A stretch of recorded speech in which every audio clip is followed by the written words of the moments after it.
Kottayam medical കോളേജിലുണ്ടായ ദൗർഭാഗ്യകരമായ സംഭവം ബിന്ദു എന്ന് പറയുന്ന പ്രിയപ്പെട്ട സഹോദരിയുടെ മരണം ഈ നാട് ആ വേദനയിൽ പങ്കെടുക്കുന്നു. മണിക്കൂറുകൾക്കകമാണ് കേരളത്തിൻ്റെ ആരോഗ്യ വകുപ്പ് മന്ത്രി അവിടെ എത്തിയിട്ടുള്ളത്, വാസവൻ മിനിസ്റ്റർ അവിടെ എത്തിയിട്ടുള്ളത്. അധികം വൈകാതെ കേരളത്തിൻ്റെ മുഖ്യമന്ത്രിയും അവിടേക്ക് എത്തി. ഇവിടെ പറഞ്ഞു, ഞാൻ ആവർത്തിക്കുന്നില്ല.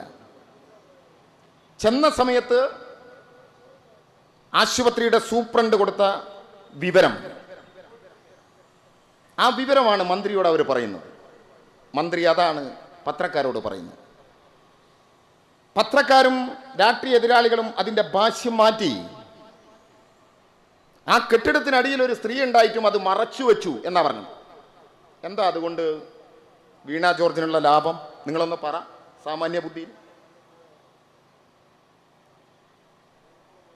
ഇവിടെ ഇന്നലെ മെനിയാന്നുമായിട്ട് നമ്മൾ കാണുന്ന കാഴ്ച എന്താണ്?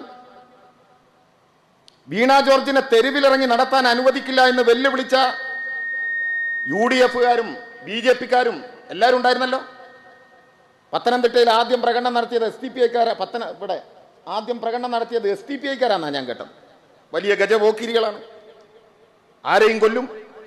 അഭിമന്യുവിൻ്റെ തിരുനെഞ്ചിൽ കടാരകയറ്റിയ തമ്മാടിക്കൂട്ടമാണ്. അവരൊക്കെ വെല്ലുവിളിച്ചല്ലോ വീണ ജോർജിനെ തെരുവിലിറങ്ങാൻ അനുവദിക്കില്ല എന്ന്.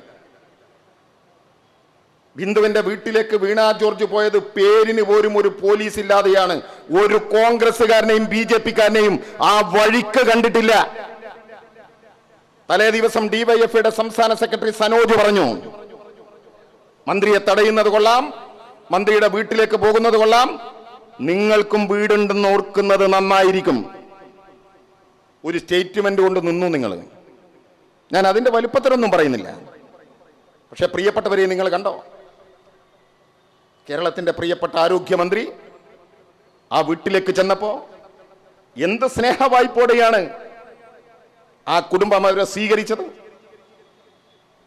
പത്രങ്ങളിൽ വന്ന ഒരു ചിത്രം, ബിന്ദുവിന്റെ അമ്മയോടൊപ്പം ബിന്ദുവിന്റെ ഭർത്താവ് വിശ്രുതിനോടൊപ്പം വീണ ജോർജ് ഇരിക്കുന്ന ചിത്രം ഒറ്റ ഫ്രെയിമിലുണ്ട്. അതിന്റെ എല്ലാ വികാരവും അതിലുണ്ട്.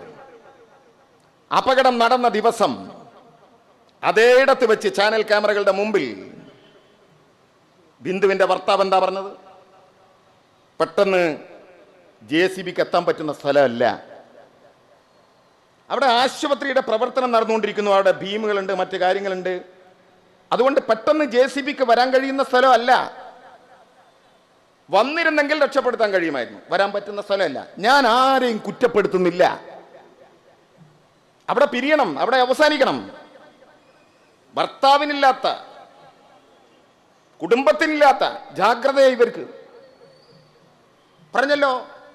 വിശുദ്ധം പറഞ്ഞു പത്രക്കാരോട്, മന്ത്രി വരുമെന്ന് പറഞ്ഞു, എനിക്ക് വിശ്വാസമുണ്ട്, ഞങ്ങളെ കേൾക്കുമെന്ന് വിശ്വാസമുണ്ട്, ഞങ്ങളുടെ പ്രയാസങ്ങളെ പരിഹരിക്കുമെന്ന വിശ്വാസമുണ്ട്.